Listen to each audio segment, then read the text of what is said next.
자, 오늘 기권의 첫 얘기를 진행하도록 하겠습니다. 챕터 5, 일개의 변화. 책 다 폈습니까? 네.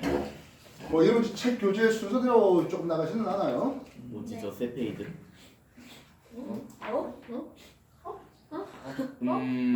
그럴 수 있지. 그럴 수 있지. 그럴 수 있어. 같이 봐주세요.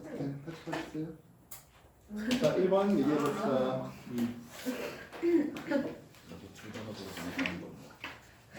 먼저 기간의 얘기를 한번 들어가죠.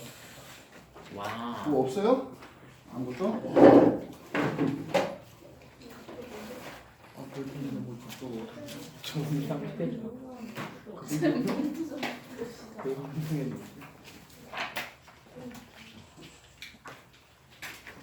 준비됐습니까? 먼저 기단 보도록 하겠습니다. 공기가 한 곳에 꽤 오랫동안 머무르면서 성질, 즉 기온이라든지 습도, 기온과 습도가 비슷하게 된 공기 덩어리를 기단이라는 뜻을 씁니다. 우리나라는 시험력이 정말 좋습니다. 와. 이 나라보다 위쪽으로 가면 차갑고요, 아래쪽으로 가면 따뜻하고요. 우리나라에서 서쪽으로 왼쪽으로 가면 대륙의 건조한, 동쪽으로 가면 해양의 습한 기단들이 나오네요. 이쪽에 있네요. 시베리아 기단입니다. 시베리아 기단 당연히 한랭하고요, 건조하죠. 어느 계절에? 겨울철에. 그래서 한파를 가져오는 이게 시베리아 기단이 되고 있습니다. 중3 내신에 뭐 짜증 나온 내용인데요. 뭐 중3 내신 나온 내용이나 고3 수능에 나온 내용이나 뭐 비놈이에요. 와. 맞아요. 그렇잖아요. 여러분들이 뭐 중학교 내용 조금만 공부하면 그다 플러스 알파하면 고등학교 내용 나와요. 와. 자, 이쪽에 있는 기단 이름은 북태평양 기단입니다. 알고 보면 책에 다 있어요. 뭐 굳이 뭐 열심히 적을 거 없고요. 그리고 세페이 12 공부해 보신 분들은 뭐 예전에 다 했던 거 아실 겁니다. 와. 예, 북태평양 기단입니다. 여기는 양측은 기단이 온난하다는데 그보다는 좀 더 덥네요. 온하겠고요. 오츠키 기단이 습균하다라는 글자를 쓰겠는데요. 그보다 더 습하네요. 온타습하죠. 당연히 여름이고요. 폭염을 가져오고 있는 놈이죠. 뭐 좀 얼마 안 남았습니다, 그지? 아. 괜찮다. 진짜 이거다. 그래서 캐리어라는 사람한테 매우 감사하죠. 와. 와. 자, 이쪽 기단 이름은 양정 기단입니다. 양정 기단은 강이니까 습합니다 이러면 안 돼요. 건조해요. 이름 건조합니다. 온난 건조합니다. 얘는 봄 가을철에 영향 주는데 이놈이 고기압이 오면은 맑았다가 또 있다가 온대 저기압이 또 다가오면서 날씨가 흐려졌다가 지랄 발광한 날씨가 봄 가을이죠. 와. 이쪽이네요. 요놈은 오츠케 기단입니다. 이 오츠케 기단이 한랭하고 습윤한데요. 초여름에 기단이 내려오는 과정에서 태백산맥을 넘어갈 때 태백산맥 동쪽 영동지방에 비 뿌리고 영서지방으로 고온 건조해지는 그것을 우리는 높새바람이라고 읽습니다. 우와. 와. 와우. 팬현상이죠. 팬현상 설명했다 안 했다? 했던 거 같은데. 했다. 예, 그 재밌는 게 입시가 지투로 넘어가 버렸어요. 아 다행이다. 와. 그래서 문제 좀 풀으라고 문제 주지 않았어요? 진짜 이거다. 받은 적이 없다? 아, 받았다. 준 사람은 기억나는데 받은 사람은 기억이 안 나. 그리고 오츠케 기단과 북태평양 기단이 힘겨루를 하는 과정에서 장마를 가져올 수 있죠. 되겠습니까? 다 했던 내용들이잖아. 정리하십시오. 쌤 다시 해야 돼. 많이 했지. 많이 새로 해야 돼요. 많이. 옛날에 노트 정리한 거 없어? 이거? 펜 여기 있어. 그래 뭐 아니 뭐 굳이 펜 말고 높새바람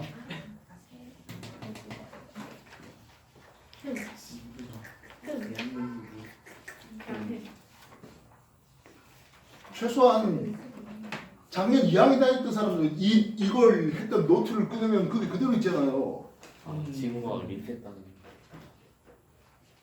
지금부터가 지향 노트는 있어 나. 그러니까 그거 옛날 노트 꺼내면 그게 그대로 있으니까 뭘 또 다시 적고 그럴 필요가 있냐 하는 거지. 책에 다 있잖아요. 책에 다 있어. 나중에 책 볼에 붙이세요. 뭐. 아하. 무슨? 세 페이지 써버려. 예. 선생님 사람들 예, 맞아요. 세 페이지 컬러야. 와. 저 영어. 오츠츠 오츠크해? 예, 오츠크 기단이요. 저기요. 맞겠지. 당신은 저기 페이지 이쪽에 몇 페이지야 이거 봐봐. 아니 이거 초등학교에서 나와. 초등학교에서 나온다고? 75쪽에 다 있잖아요. 나오셨는데? 75쪽에 다 있는 내용이야.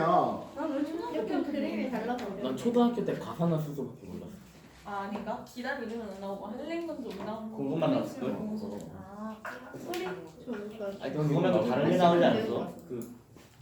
그거 온난한 기억 그런 거 한 시간인가? 자, 이 기단이 한 곳에 꽤 오래 머무르다가 움직이면 기단의 변질을 가져올 수가 있는데요. 고위도의 한랭한 대륙이라고 했죠. 이 공기가 따뜻한 바다를 지나오면서 저위도로 또는 중위도로 내려온다라고 생각해 보자고요. 따뜻한 바다를 지나가면서 열과 수증기의 공급이 일어납니다. 특히 열을 받으면서 기단 하부가 가열되다 보니까 이 공기가 쉽게 위아래 섞이네요. 공기가 위아래 섞이는 뒤집어지는 이들로서 우리는 기층이 안정해진다 할까요? 불안정해진다 할까요? 불안 기층이 불안정해진다라고 하겠습니다. 공기가 잘 섞이는 것은 기층이 불안정하게 되겠고요. 그렇게 하다 보니까 높게 잘 섞어진 적운형 구름과 함께 눈폭탄이 떨어뜨리죠. 이해됐습니까? 그래서 여기에 폭설을 가져올 수 있습니다. 중위도 지역의 말입니다.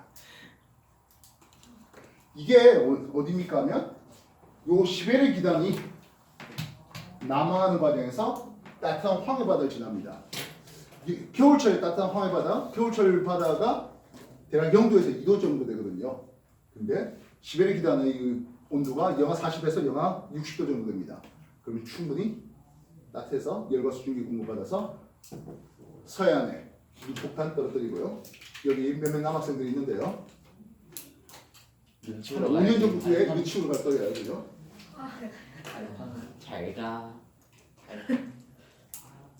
그래서 요 놈은 대표적인 놈이 시베리아 기단의 남하 과정에서 서해안 폭설의 원이 되고 있습니다. 그래서 X축 발원지에서부터 이동 거리에 따라서 기단 하부의 기온은 이런 그림이 나오네요. 있을 점은 이런 그림이 나오겠습니다. 기온과 있을 점이 같다는 뜻은 뭐지? 구름이 생긴다는 뜻이죠?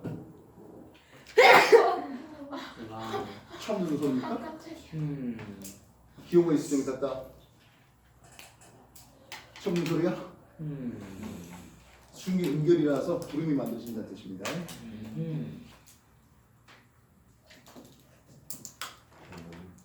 그래서 이 지역이 이제 바다에 들어오면서 수증기 공급을 받았다는 뜻이죠. 있을 점과 같은 말이 두 개를 더 소개했습니다. 기억날까요? 있을 점과 같은 말이 있을 점과 같은 말은 현재 수증기라는 거고요. 절대 습도예요. 있을 점이 같다. 현재 수증기가 같다. 절대 습도 같다. 그런 뜻이에요. 다 까먹었어요? 도대체 왜 배웠어요? 어? 이 휴가복 내가 왜 했을까요? 오 써있다 써있다. 어디에? 아 펜에. 펜 나도 팩이 있는데. 정리해 주십시오. 오.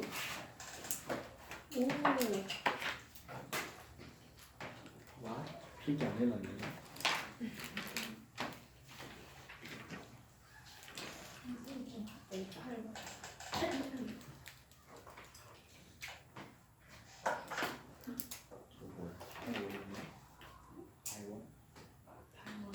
바로 오지.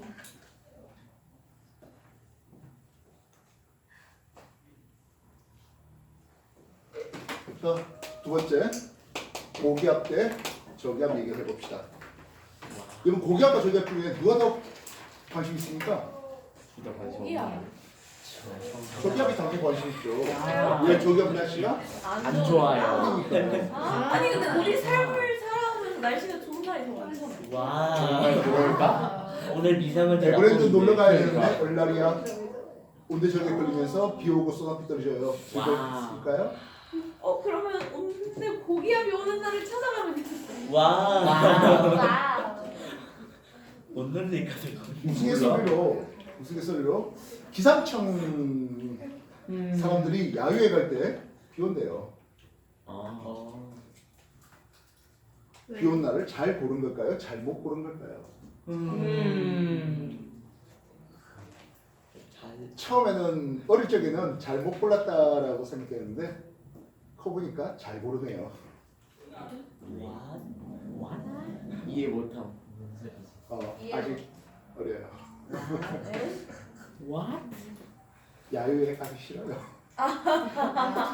아. 그냥 쉬게 해주지 뭐. 잘한 거네. 그래서 우리나라 일기예보가 잘 안 맞아에 대한 이제 무슨 님인가 미민가 해석하는 그런 건데 생각해보니까 나이 들어보니까 잘 찾네요. 쇼파크에서 온 것 같은 유튜브에 몇 번을. 자, 그래서 이 온대 저기압은 온대 저기압과 이제 열대 저기압으로 나눠서 우리가 공부를 할 건데 지금 이건 뭐 저쪽에서 크게 써서 하도록 하겠고요. 와우. 그래도 고기압 그냥 넘어가기 아쉬우니까 소개 한번 해봅시다. 국방부에서는 고기압 시계 방향으로 바람이 불어 나가겠습니다. 바람이 시계 방향으로 나가다 보니까 상공에서는 하강 기류가 생기죠. 이 하강 기류는 단열 압축을 통해서 기온을 상승시킵니다. 그러다 보니까 이때 구름도 소멸시키는 날씨가 맑은 날씨가 만들어지게 됩니다. 그래서 뭐 크게 신경 쓸 건 없어요 하겠습니다. 뭐 문제입니까? 하강 기류, 예, 하강 단열 기류. 압축, 맑은 날씨. 그러니까 내가 쓸게 보세요. 귀로 들으면 아무것도 안 남아요. 아니 이게 이젠 안 봐도 그냥 알아볼 수 있는 단계 이래는 것 같아. 와. 아니 그냥 몇 글자로 유추해보면 되냐? 맞아. 나는 말을 하면서 써요. 그러니까 나를 봐요.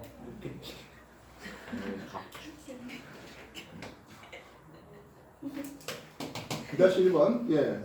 그래도 고기압을 한번 분류를 해볼까 하겠습니다. 고기압을 분류하는 데 있어서 정체성 고기압과 이동성 고기압으로 소개가 되겠는데요. 한국사에 꽤 오래 머무면서 정체, 그래서 대표적인 놈이 시베리아 고기압, 북태평양 고기압 이런 놈들이 되고 있습니다. 반면 이동성 고기압 쉽게 이동한다 했잖아요. 예, 양적한 고기압이 대표적인 놈으로 소개될 수 있습니다.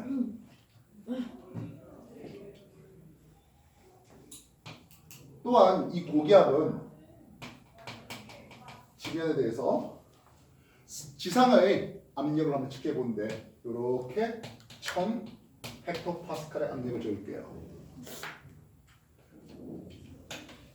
1번, 2번. 바람은 1에서 2로 간다, 2에서 1로 간다.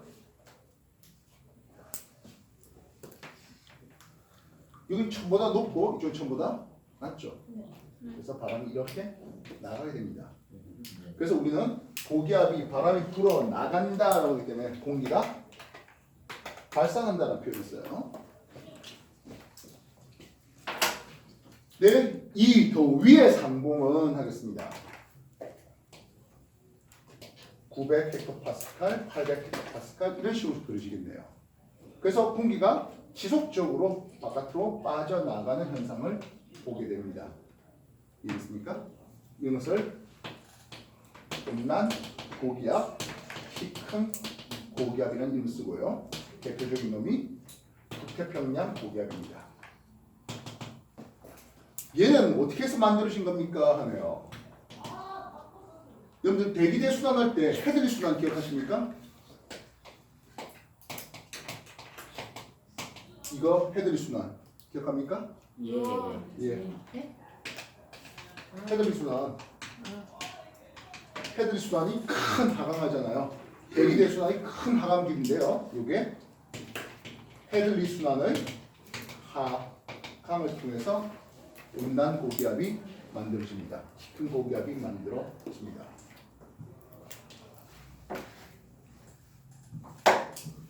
그래서 이건 대륙권 전부에서 고기압 영역이에요. 대륙권 전부에서 고기압 영역이에요.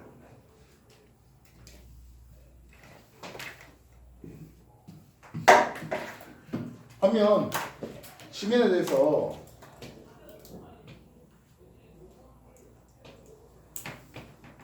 요만큼만 고기압 영역이 있죠. 위에는 저기압 영역으로 올라가는 이런 놈들이 있는데요. 이것을 한랭 고기압이라는 놈이 있습니다. 당연히 이쪽이 키 큰 하다 보니까 이쪽은 키 작은 고기압이 되겠고요. 대표적인 놈은 시베리아 고기압으로 소개될 수 있습니다. 그럼 얘는 어떻게 생깁니까? 하는데요. 지표의 복사 냉각을 통해서 공기가 잘 식어지니까 가라앉으면서 이런 일이 벌어지게 됩니다. 시베리아 고기압, 시베리아 그 벌판에서 복사열을 뺏기면서 공기가 가라앉으면서 생기는 게 키 작은 고기압이에요. 요만큼만 고기압이에요.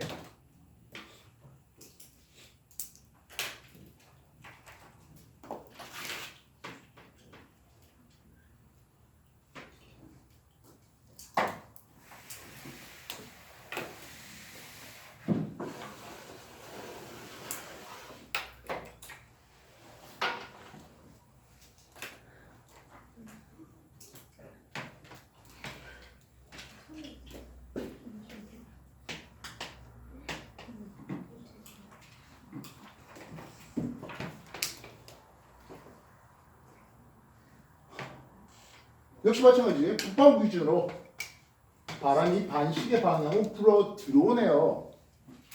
저기압은 지금 기압이 낮아서 그래서 공기가 들어온다. 이걸 우리는 수렴한다라고 하는데요. 그렇게 수렴된 공기는 위로 올라가죠. 알겠습니까? 그래서 상승 기류를 만듭니다. 이 상승 기류는 단열 압축을 하겠고요. 단열 팽창을 하겠고요. 앞에서 봤지만 단열 팽창하면 기온이 하강하게 됩니다. 기온 하강하다가 이슬점과 같아지면 수증기의 응결이 일어나죠. 수증기 응결 구름입니다. 그래서 날씨가 흐린 날씨를 만들어줄 수 있는 게 저기압입니다. 이해됐습니까? 정리해 주십시오.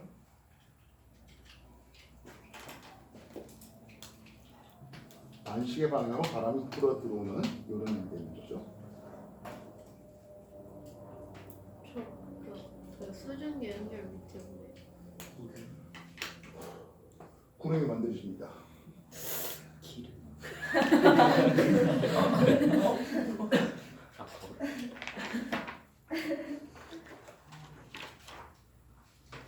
그러니까 말할 때 좀 봐요. 내가 적을 때 좀 봐요. 구름이라고 생각하긴 했는데 아무리 봐도 아닌 것 같아요. 아무리 봐도 기름이다.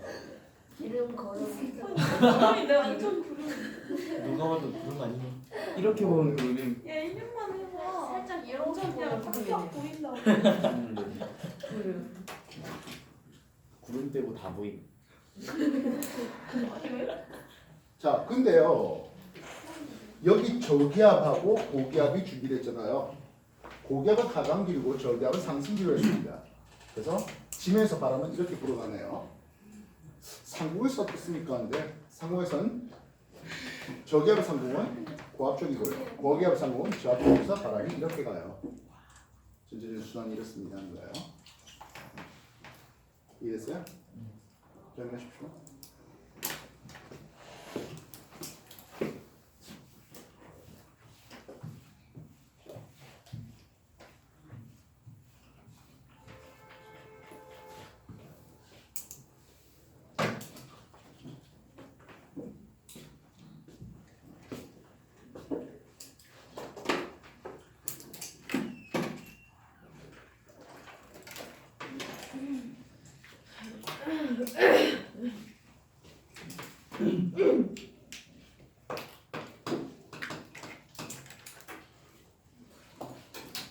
한번 온대저기압 얘기를 한번 만들어 봅시다.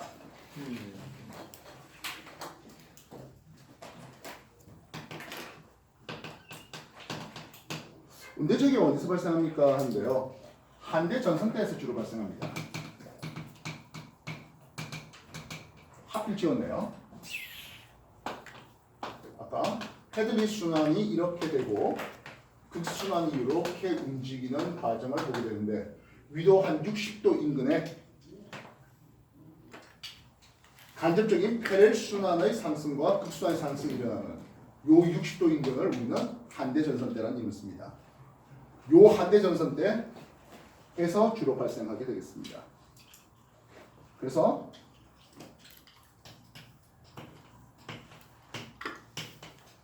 상대적으로 고위도, 중위도라고 해야 되겠죠? 이쪽에 고위도, 이쪽에 찬 공기와 따뜻한 공기가 서로 부딪힙니다. 서로 부딪히는 과정에서 우리는 찬 공기가 밀고 내려올래요라고 하는 한랭전선과 따뜻한 공기가 치고 올라갈래요 하는 온난전선이 서로 부딪히는 요것을 우리는 정체전선이라는 이름을 써요.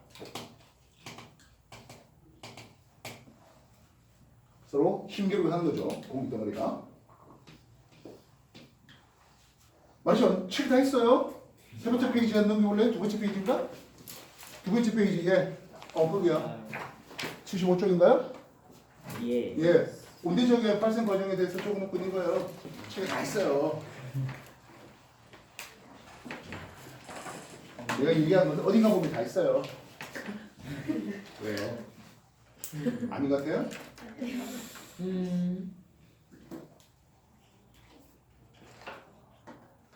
잘못 말한 게 있나? 아니요. 자, 이 정체선을 만드는데 서로 힘겨워하는 과정에서 발작.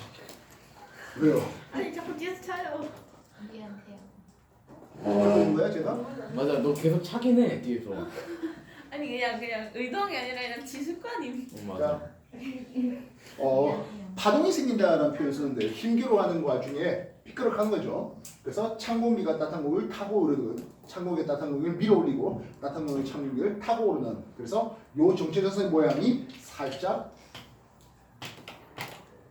한랭과 온난으로 변화되게 됩니다. 네. 여기서 살짝.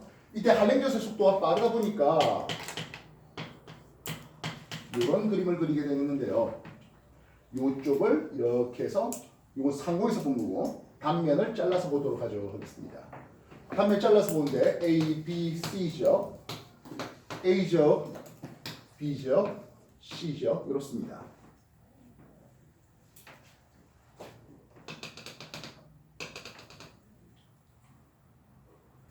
그래서 A 지역의 찬 공기가 B의 따뜻한 공기를 밀어 올리네요. 그렇게 해서 상승 기류를 강하게 만들어요. 적운형 구름이 한랭전선 뒤쪽에 생기네요. 그리고 B의 따뜻한 공기가 C의 찬 공기 위를 타고 오르네요. 그래서 옆으로 많이 퍼져 있는 층운형 구름을 온난전선 앞쪽 넓은 구역에 펼쳐지게 만듭니다. 그래서 한랭전선 뒤쪽에 소각성 강우가 떨어지고요.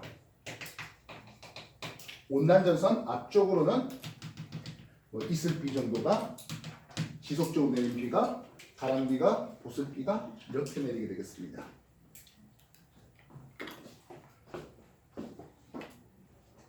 책에 다 있어요. 나중에 책 오래 부족해. 와. 여기는 뭐 압축식으로 할 게 없어요.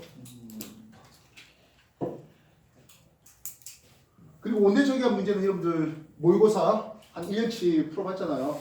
예. 네, 그러면서 거의 매번 물어온다는 거 알 겁니다. 와.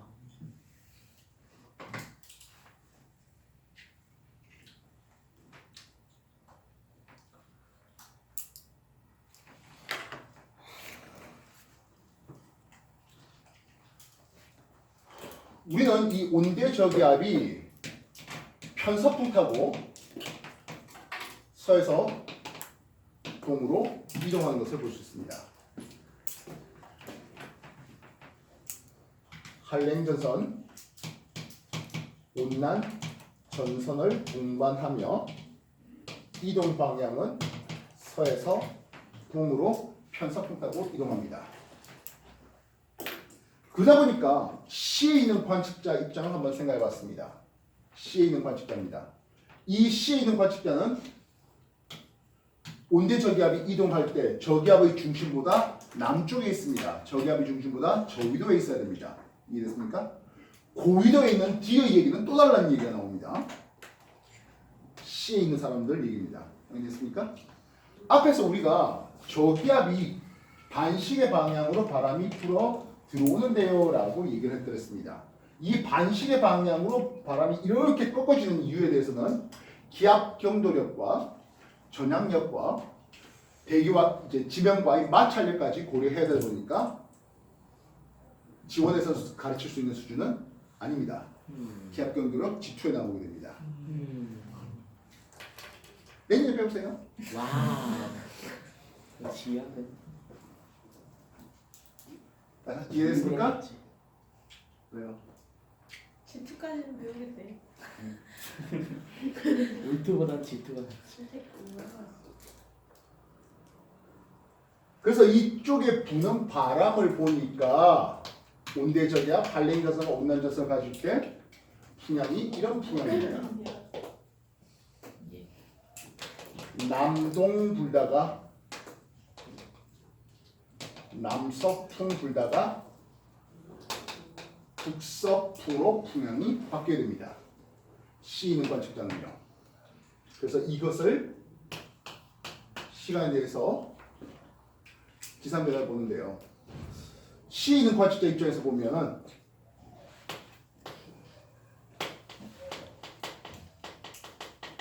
C 관측자 입장에서는 온난 통감에서 기온이 쓱 올라가네요.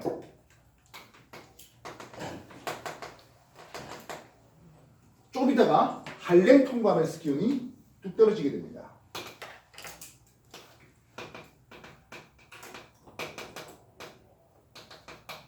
그래서 T1점, 지금 당장 C가 있는 사람인데요. 조금 있으면 T2 시간대는 결국에 B가 있는 사람의 모습과 똑같을 것입니다. 이후에 T3 시간대는 한랭전선 뒤쪽에 있는 A의 느낌과 같을 건데요. 기온의 변화는 온난 통감에서 한랭 통감에서 기온의 급격한 변화를 보게 되겠습니다. 그럼 기압은 어떻습니까? 한데요. 기압은 이런 그림이 나옵니다. C 입장에서는 온난 통과하면서 따뜻한 공기가 들어와요. 가벼운 공기가 들어와요. 밀도가 작은 공기가 들어와요. 압력이 기압이 작아져야 하겠고 또는 온대 저기압의 중심이 자기 쪽으로 다가오면서 기압이 떨어져요 라고 얘기할 수 있습니다. 좀 이따가 한랭 통과하면서 차가운 공기, 무거운 공기, 밀도 큰 공기가 들어오면서 기압이 높아질 수 있겠고 또는 온대 저기압 중심이 자기로부터 멀어지니까 기압이 올라가요 라고 얘기할 수 있습니다. 기압은 뭐 완만한 이런 변화를 보게 됩니다. 우리가 일기 기호를 쓸 수가 있는데요. 온난전선 앞쪽에 이슬비가 내리고 있죠. 네. 그래서 구름 잔뜩 있고 이슬비 내리고 있고 풍향은 남동풍이 불고 있습니다. 뭐 풍속은 내 마음대로 적어놨습니다. 그러면 온난 통감에서 어떤 일이 벌어집니까? 하는데 이제 날씨가 개날씨가 됩니다. 남서풍이 불죠? 풍속 내 마음대로 적어놨습니다. 근데 한랭 통감에서 어떤 일이 벌어집니까? 하네요. 소나기가 떨어지면서 북서풍으로 풍향이 바뀌는 것을 볼 수 있습니다.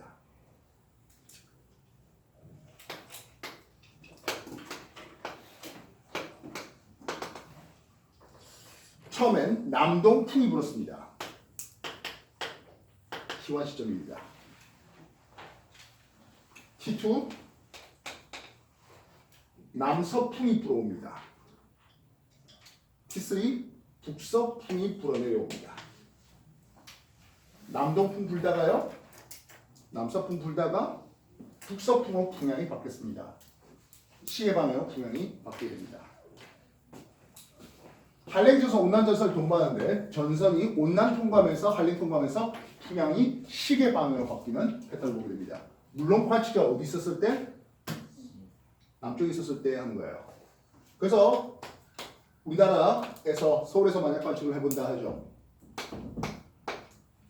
온난 통과 전에 어떤 바람이 분다고요? 이런 바람이 불었어요. 한랭과 온난 사이에 있을 때 이런 바람이 불었다고요. 세 번째, 한랭 통과하면서 이런 바람이 불게 되겠네요. 이해되세요? 네. 그래서 풍향이 시계 방향으로 남동, 남서, 북서로 이렇게 풍향이 바뀌는 온대저기압이 통과되는 과정에서 관측자가 남동, 남서, 북서로 풍향이 바뀌는 것을 경험하게 됩니다. 만약에 관측자가 어디 있다면 좀 더 온대저기압이 지나가는 것에 북쪽에 있다면 어차피 저기압의 중심을 향해서 바람이 불어 들어가니까 이렇게 되겠죠. 이해했습니까? 그래서 온대저기압이 지나가는데 만주벌판에서 찾아봤다면 이렇게 되겠네요. 반식입니다. 한 100문제 중에 하나는 온대저기압 지나가는 것보다 북쪽의 관측자를 소개합니다. 예, 여러분들은 곧 만나게 될 문제입니다. 정답률 박살입니다. 온대저기압 당연히 시계지 동그라미 찾다가 아장납니다. 정리해 주십시오.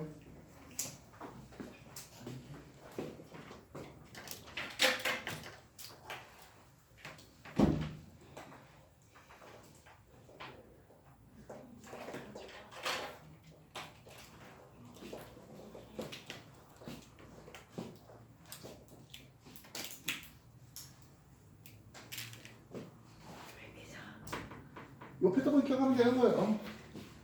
남동, 남서, 북서. 이랬어? 예.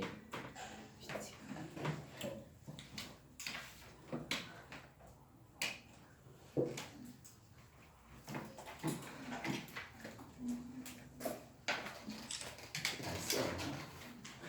책에 다 있어. 이게 잘 적힌 것들 많아. 이때 한랭전선 이동 속도가 좀 더 빨라요. 그래서 한랭전선과 온난전선이 겹치는 일이 벌어지는데요. 이 부분은 우리는 회색 전선이 형성된다라고 합니다. 주의해야 될 것은 회색 전선이 형성될 때 기압이 좀 더 낮아졌다면 이건 더 발달하고 있는 과정이에요. 회색 전선이 만들어졌다고 무조건 소멸 이건 아니에요. 예, 회색. 그 책에 다 있어요. 보세요. 팩에. 색 아니고 색. 컬러. 색깔 그 색깔. 컬러. 만약 이걸 역시 마찬가지 이렇게 단면 잘라보자 하겠습니다. 이때 한랭전선 쪽의 한랭전선 뒤쪽 공기가 더 찬 공기였다면 온난전선 앞쪽 공기는 그냥 단순한 찬 공기고 한랭전선 뒤쪽이 더 찬 공기였다면 이런 그림이 그려지겠네요. 이것은 우리는 한랭형 회색전선이라는 이름을 쓰겠고요. 공기 쪽은 따뜻한 공기가 되겠지. 적은 구름에 의한 소환성 강우가 훨씬 더 강해지고 있는 상황이라고 하겠습니다.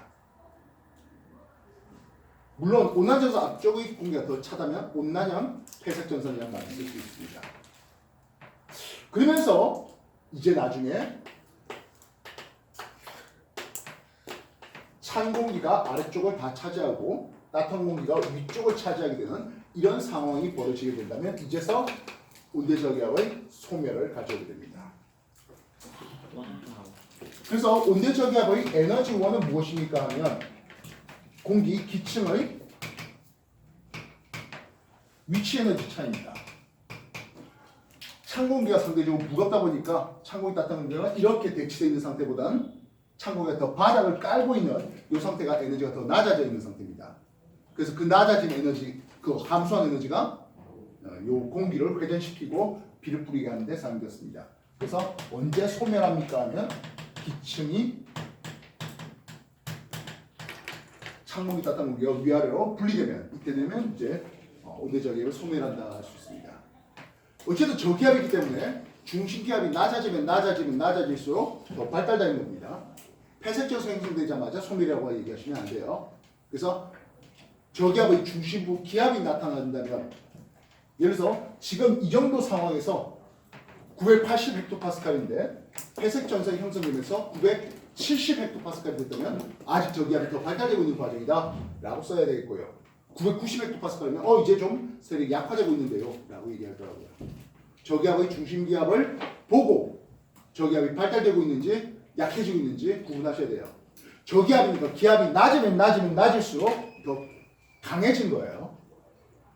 중심기압이 낮아지니까 세력이 약해졌지 동그라미. 와우. 이런 국어 날리는 놈들 주시다.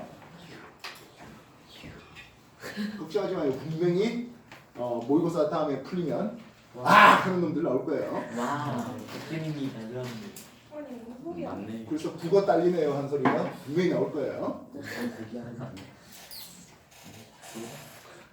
그게 중간고사에서 나와서는 안 된다는 얘기죠. 오늘 저기압 정리됐습니까? 네. 왜요? 잠시만요.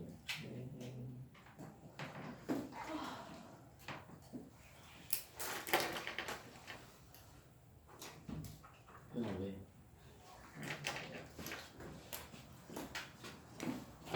뭐 필요하다면 온대저기압의 등압선은 뭐 사다리꼴 모양으로 널찍널찍합니다. 풍속이 그렇게 강하지는 않아요. 네.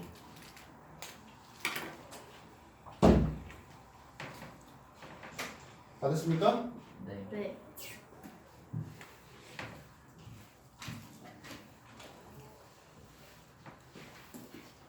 온대저기압이 있으면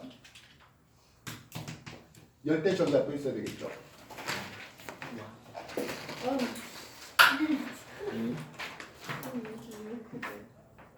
열대저기압 발생은 따뜻한 열대 해상입니다.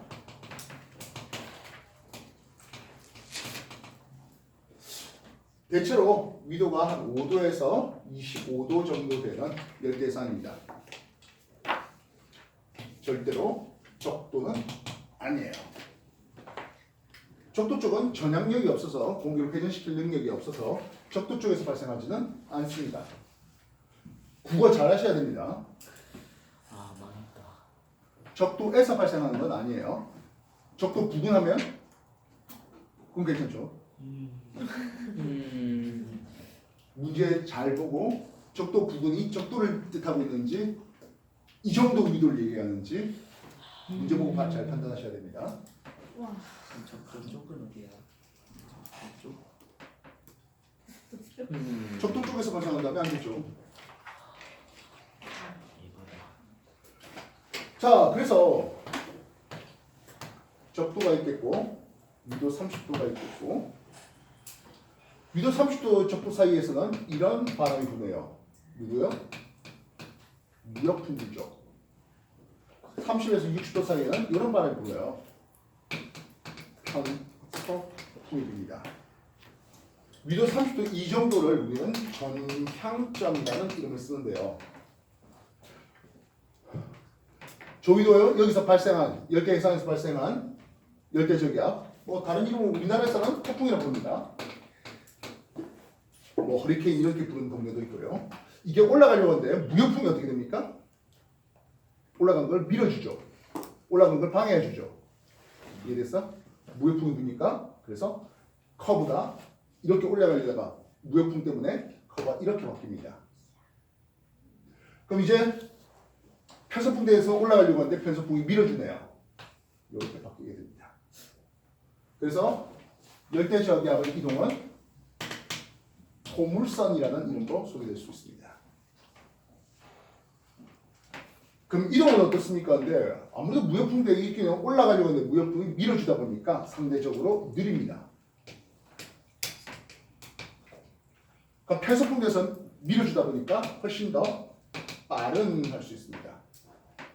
그래서 우리나라 지나올 때 태풍은 금방 지나가는데요. 여기서 세보라 세보라 움직입니다. 그리고 전량점에선 가장 느립니다. 얘 살짝 머물러요. 정리해 주십시오.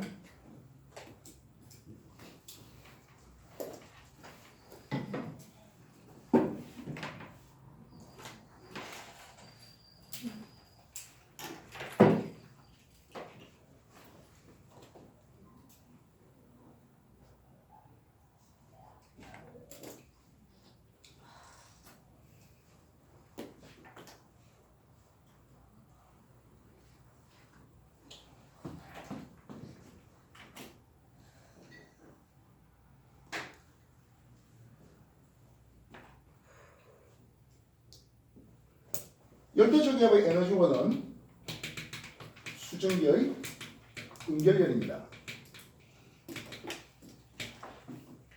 수증기가 액체 물방울 되면서 열을 방출하고 그 방출된 열이 공기를 움직이게 만듭니다. 그래서 언제 소멸될 수 있겠습니까? 하면 수증기 공급이 차단되게 육지에 상륙하거나 아니면 찬바다로 나가게 되면 수증기 공급이 차단되면 그때부터 저기압의 세력이 약화되면서 소멸할 수 있습니다.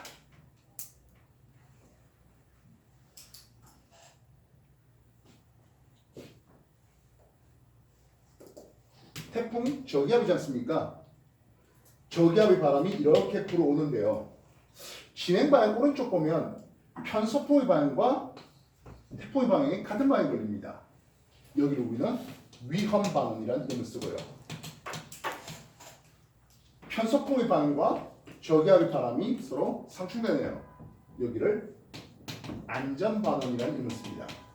또는 가항 방향이라는 이름을 쓰기도 합니다. 그래서 이 태풍의 단면을 이렇게 잘라보면요. 태풍의 구조를 보는데 태풍의 중심부를 통해서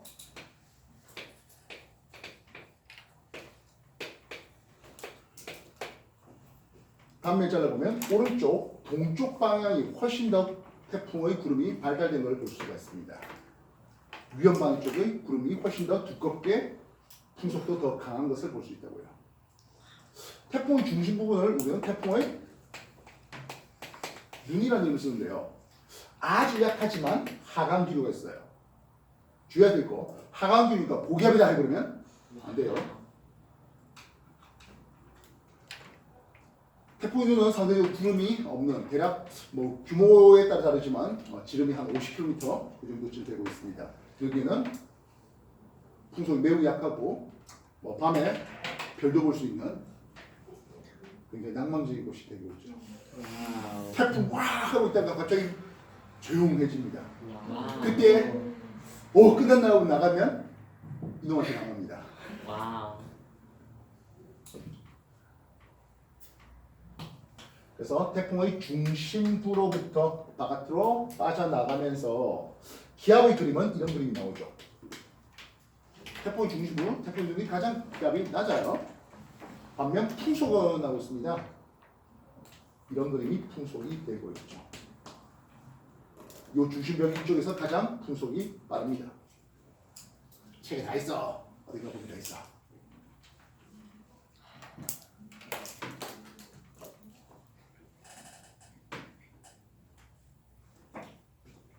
실상 무역풍대에서도 진행방의 오른쪽에 있는 여기가 위험 반응이고 진행방의 왼쪽에 있는 쪽이 안전 반응인데요. 이거 시험 낼까? 이 동네? 이 동네를 왜 내? 이거 내야죠. 와. 이랬어? 그래서 태풍이 대한해협을 통해서 이렇게 지나간다 합시다. L1, L2, L3 지나가네요. 그러면 위험 반응에서는 어차피 저기압이니까 바람이 이렇게 되네요. 위험 반응에서는 시간의 흐름에 따라서 풍향이 시계 방향으로 바뀝니다. 그렇다면 안전 반응 쪽은 어떻습니까? 하네요. 어차피 저기압을 중심으로 해서 반시계 방향이죠. 그래서 태풍 문제 또는 열대 저기압 문제는 거의 문제의 8할 이상은 풍향, 시간에 따른 풍향을 던져주고 그래서 서풍, 다시 동풍이죠. 동풍, 남동풍, 남풍 됐다라고 하면 아 시계 방향풍에 바뀌었네. 이거는 진행 방향 오른쪽에 있었네. 위험 반응에 있었네. 이 지역에서는 태풍이 그러면 자기의 서쪽을 따라서 지나갔잖아. 이렇게 표현할 수 있는 거죠. 진행 방향 오른쪽에 있는 위험 반응은 그 위험 반응 입장에서는 태풍이 자기의 왼쪽 서쪽을 지나갔다. 이렇게 할 수 있는 거죠. 이해했어? 안전 방구와 반대가 되겠네요. 이해됐습니까? 네. 그래서 만약에 우리나라 쪽을 태풍이 이렇게 지나간다면 어떻게 된다고요? 세안에 박살나는 거죠. 특히 만족 돌리는 데다가 태풍까지 온다.